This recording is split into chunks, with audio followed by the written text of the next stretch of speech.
Yes, hello everyone. My name is Obadiah Orangi, and I am a Kenyan citizen by birth and registration. Today I'm presenting something quick about the Fulbright Foreign Student Program, and being a beneficiary of the same program, I would also like to just give you free information for those who are interested to apply to this program. As you can see on my screen or slide, I'm going to begin with the application guide for Fulbright language teaching internship. And of course, in this case, I'm referring to the 2025-2026 application cycle. The Fulbright, as generally known, FLTA program is sponsored by the United States Department of State Bureau of Educational and Cultural Affairs, ACA, as part of the Fulbright Foreign Student Program, which becomes knowledge of foreign cultures and languages by supporting teaching assistantships in more than that 5 languages and hundreds of U.S. institutions of higher education. So as you can see, this is a big program that takes teachers of language to the United States in large numbers every year. The program offers educators from over 55 countries the opportunity to develop their professional skills and gain first-hand knowledge of the United States, the culture, and its people.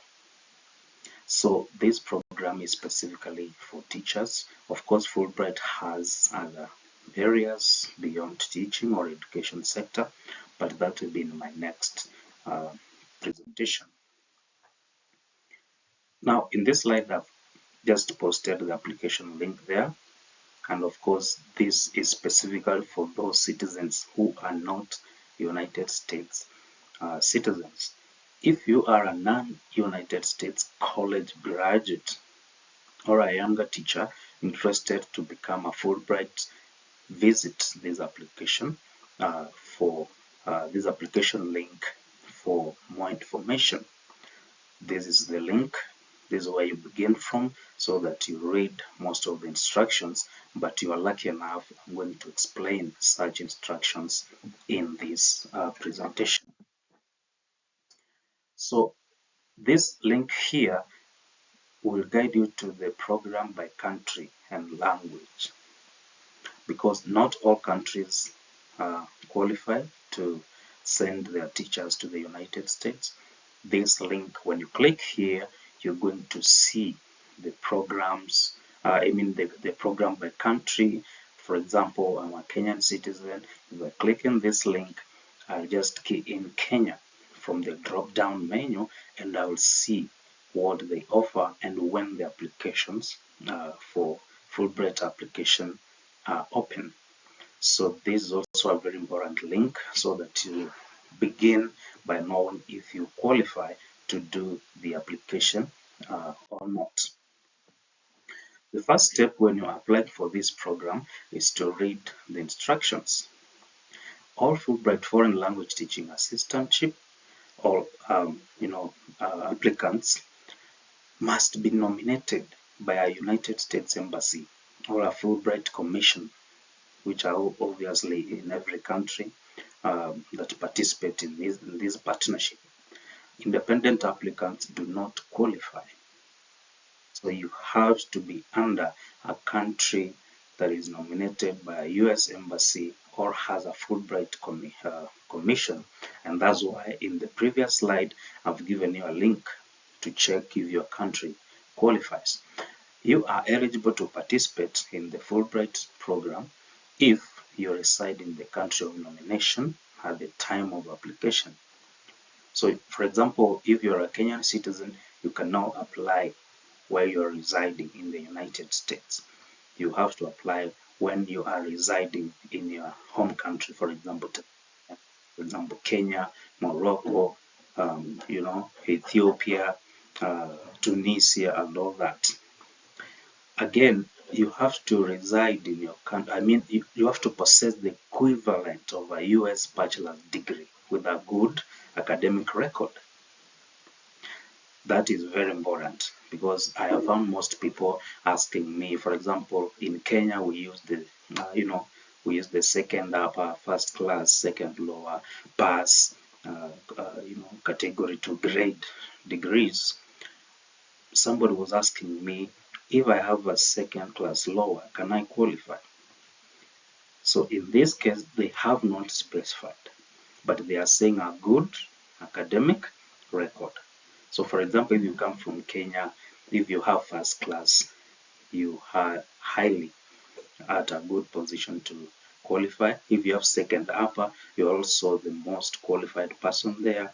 If you have second lower, that means if other applicants outshine you, maybe in a group of 1,000 applicants, 800 have second class up and above, then you may be disadvantaged.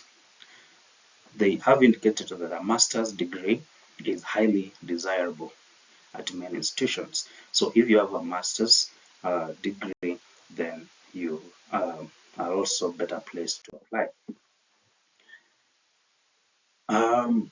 You also have to be an early career teacher of English. That's another specific and strict requirement. So if you are teaching Kiswahili, if you're a teacher of geography or history, you may not qualify for this. You have to be a teacher of English language or training to become a teacher of English or an early career educator in a related field. So it's all about you being a teacher of English language for you to qualify for this. And of course, prior teaching experience is preferred. How do you get teaching experience? You must be employed. Maybe you've taught for 1 year or 2 years or 3 years or above, and also get recommendation letters or something that proves in your CV that you have that experience. You must have a sincere interest in teaching your native language and culture to students in the United States. Personally, when I went to the US, I was teaching Kiswahili language, but in Kenya I was a teacher of English language. That means I met the first requirement and I went to the US to teach the second language, which is my native language, Kiswahili language. The assumption is that if you pursue that degree in English language, then you can communicate very well in English and of course teach that Kiswahili language or Arabic language or whatever language that you teach in a manner that you can be able to explain it using English at some point, because you may have a class of beginners, people who have never understood or who have never come across your language. The third requirement is also a mandatory. You must be a fluent speaker or writer, or somebody who listens to good to English and you understand, because this TOEFL English, TOEFL test of English language here tests speaking, listening, writing, and reading skills. So you have to be fluent in these 4 areas by having a score. If you did a paper-based TOEFL, you should have 550. If you did an internet-based TOEFL like what I did, you should have between 79 to 80. That is a good score. Or if you should have 6.0 for overall score, International English Language Testing System, which is called IELTS, that other people do. But for my case, I did TOEFL exam, and of course, I was lucky to get a waiver, so I didn't pay for it. The Fulbright Commission in Kenya paid for it, and I was able to do that exam, and I passed. So these test scores can be submitted to IIE. IIE means Institute of International Education, which is the larger body that takes care of Fulbright Language Teaching Assistantship program, by indicating the institutional code 2326 on the day of the test. So when you are doing this test, this is the code you are going to indicate. In the future videos, I'm going to take you through how to do the TOEFL exam, how to prepare for it, and all that. Also, you should be able to work creatively and be self-reliant while being willing to work cooperatively as part of a team with faculty, staff, and students. Because you are going to teach in a university, so you should be able to be very creative, come up with ideas. Sometimes you may find out, like my case, I was teaching in a university that has never taught Kiswahili before, and I was among the beginners, the pioneers of the program, and I was able to develop a syllabus and curriculum that was relevant for my learners. So you have to be creative. You cannot just sit and say, give me a curriculum. But you can also be lucky to find most institutions that are already teaching Kiswahili language. They have enough resources, enough professors, and all that.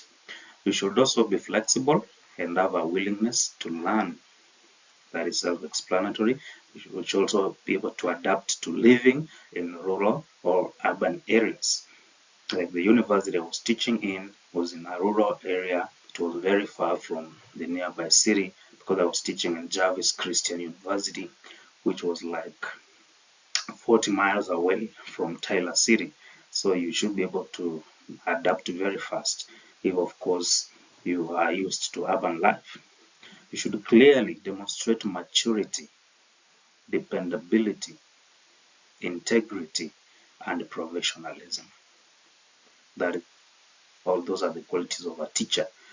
You should also not be a US citizen, or you should not be holding dual citizenship, because you cannot be eligible to apply for this program. Step number 2. Step number 1, I was just giving you the general application requirements that you need to have. Once you have those requirements met, what do you do in step number 2? So if you are selected for participation in the Fulbright program, you will have the opportunity to spend 1 academic year sharing your culture and language with American students by supporting an existing language program, or widely helping to establish a new one on a US university or college campus. FLTA duties vary widely from institution to institution. I've already said that before, depending on how far the university has gone in teaching Swahili language. Some FLTAs are expected to teach language courses on their own with minimal in-class supervision. That was my case. I was the only teacher of Swahili in Jarvis Christian University, so I was on my own. I didn't have another professor who teaches the same language. That is what this point means. But I had a supervisor who was not teaching Swahili language, but he was my supervisor. While others may be much more involved in extracurricular support and established language programs such as leading conversation groups, participating in community events or lectures, working in language laboratories, contributing to language material development and all that. These ideas here, these are just for Fulbrighters who may be lucky to go to big institutions that are established. Those that have been teaching Swahili for long, your work will be not to purely teach, but help to carry out these duties. In addition to duties as teaching assistant, all FLTAs are required to participate in coursework. This provides an opportunity to increase your understanding of topics related to your English proficiency, topics related to your personal and professional goals. Increase your English proficiency, as well as for allowing you the opportunity to benefit from the cultural exchange inherent in sharing ideas with American students with a classroom setting. The FLTA program grant is 1 academic year. So you're not going to stay in the US more than an academic year. And an academic year in the US begins from the summer, from immediately from August to May of the following year. That will take you between 9 to 10 months. This is a non-renewable opportunity. So in case you want to stay for longer, you have to find other avenues, but you cannot renew this contract. The program is non-degree. If you are interested in a degree-seeking program, you are encouraged to explore the Fulbright Foreign Student Program. And of course, during the 10-month stay, you get some allowance for accommodation, meals, and transportation, which is more than enough for you to stay peacefully for the 10 months. As a Fulbright, you will be able to engage in a meaningful cultural exchange opportunity on a US university or college campus, while at the same time deepening your pedagogical skills, increasing your English proficiency, and promoting mutual understanding through engaging with American students and getting involved in local communities. At the conclusion of your program, you will be expected to return to your home community, making an immediate impact by utilizing the skills gained and sharing the experiences gleaned from your time in the US. For example, at the moment I'm staying in Kenya, I came back at the end of the program, and what I'm doing is to share the experience in the US to, my colleagues, my students, and all that.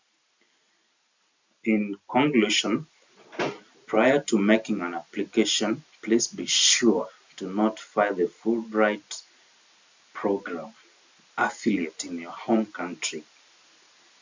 So before you do the application, it is good you communicate with the program affiliate, the Fulbright program affiliate in your country, and of course, the contact information is here in this website. There's a list of participating countries and their contact information. If you click on this link or you copy paste it or type it down, you're going to find a list of countries that are participating. You can contact them, ask them maybe when the application process is open, like in Kenya, very soon they are opening it, and you can also get more information on what else you need before you start the application process. So if you believe that you will be a good fit for Fulbright Language Teaching Assistantship Program, we encourage you to apply here. Of course, I got this information from the Fulbright US Embassy website, and I'm just using this to give you extended information on the procedure. So this was about the application. This was about the application guide and instructions. In my next video, I'm going to talk about the real application process. What do you do in each step? Because I know the application process is the big deal. If you are not prepared, some people give up on the way, and I don't think it's a good thing because you need to go for it. So this is what I'm going to do in my next presentation. I'm going to show you how to create an account. Of course, most people know this. I shared the link, application link, in our early slides. Then now be ready to watch my next video on YouTube, and I will guide you on how to go about this. Subscribe to this YouTube channel, the Fulbrighter. Just have that. Just type that on Facebook and you'll be able to locate me, or you can just type Obadiah Rang in the Fulbrighter and you can be able to subscribe for more updates. Thank you. Asante sana.